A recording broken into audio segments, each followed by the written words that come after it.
Saya juga ayah dari anak-anak saya. Yang tadi saya bilang, saya mendapatkan pertanyaan itu pun saya udah nggak bisa menjawab. Memang Abi di usia aku, apa yang dikerjakan? Saya bilang nggak ada. Kalau pakai tolak ukur kalian, nggak ada arti, nggak ada nilainya. Saya diukur belasan tahun kayak kalian, nggak ada nilainya kan? Nggak ngertinya apa gitu. Saya belajar juga nggak ada yang pembekas. Quran juga nggak ada yang hafal. Hadis Nabi apalagi. Kreativitas juga nggak ada. Ada main aja, main dengan teman-teman. Ini sekolah, kuliah gitu doang, pulang udah selesai.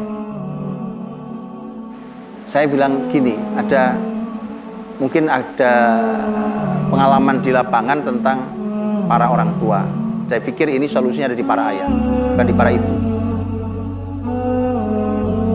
Karena qawamahnya ada di bapak. Kalau bisa di bapak-bapak ini punya qawamah baik, insya Allah perjalanan anak-anak juga baik. Di lapangan santri saya menjumpai ada ketidaksamaan cara berpikir antara anak-anak yang sudah dididik ini dengan orang tua. Wajar, karena sekali lagi ini kita hidup di zaman yang berbeda, bukan hanya zaman ya, tapi hidup dengan gaya pendidikan yang berbeda.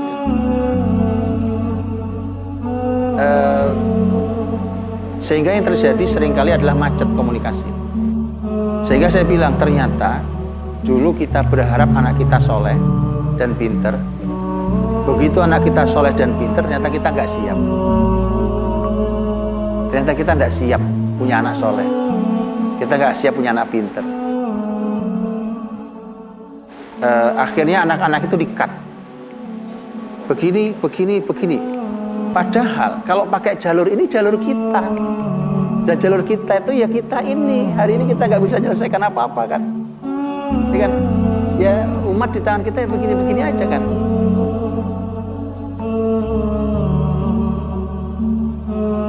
Islam juga nggak mulia di negeri ini.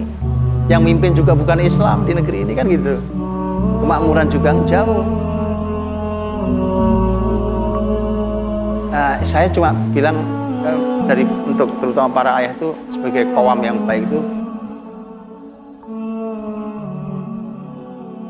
yuk kita coba belajar, ikuti cara berpikir anak-anak kita ini dengan cara banyak ngobrol sama anak-anak.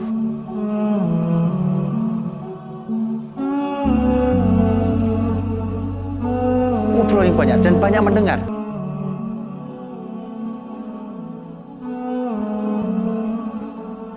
Banyak mendengar, ngobrol, kemudian ini cara berpikir mereka. Bahkan kalau rasanya ada yang agak bertentangan dengan cara berpikir kita, saya berharap ditanya, kamu bisa begini itu apa ya? Landasan berpikirnya apa, ini apa itu? Karena saya berharap, saya berpikir jangan-jangan yang salah bukan mereka.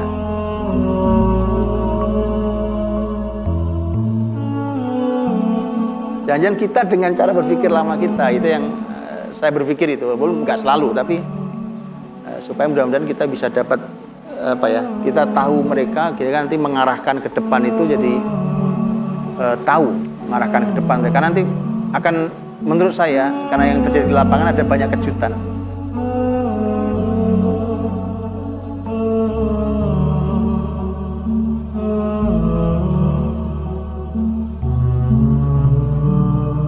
Banyak kejutan di anak-anak kita, dan kita ternyata tidak siap. Karena ketidaksiapan itu kita menganggap bahwa mereka ini nggak baik. Padahal kita dan mereka ada di lembah yang berbeda. Mereka sedang menemukan jalan untuk naik ke puncaknya, kita berhenti mentok di situ. Menurut kita melihat bahwa ya ternyata dunia cuma ini, ternyata enggak, karena mereka udah lihat puncaknya. Nah, jadi saya cuma berharap banyak ngobrol sama anak-anak itu, kemudian kita sebagai orang tua ya semampunya lah, mampunya, waktunya juga udah sibuk ya, mampunya segini kita belajar terus mencoba mengejar semampu kita belajar, mudah-mudahan nanti ketemu cara berpikir sama anak-anak kita.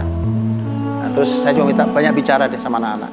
Nanti kalau udah bicara sama anak, ketemu sesuatu, dialog, nanti para ayah mudah-mudahan bisa lebih banyak dialog dengan para bunda di rumah untuk supaya ini anak-anak kita desain tuh bukan dengan gaya kita. Yuk kita sesuaikan dengan ilmu Islam yang ada, kemudian dengan apa yang sudah dicapai oleh anak-anak. Karena itu saya lihat itu yang banyak terjadi hambatan hari ini. Jadi kebaikan mereka akhirnya bisa terhambat hanya gara-gara poin-poin itu. Mudah-mudahan sih, insya Allah para ayah Allah berikan petunjuk, Allah berikan kekuatan untuk mendidik anak-anak ini. Mudah-mudahan Allah berikan keluarga yang barokah, yang thayyibah insya Allah. Kemudian berikan keturunan yang soleh dan soleha. Paling tidak kita dicatat Allah sebagai orang yang melahirkan salah satu bata peradaban insya Allah. Barik.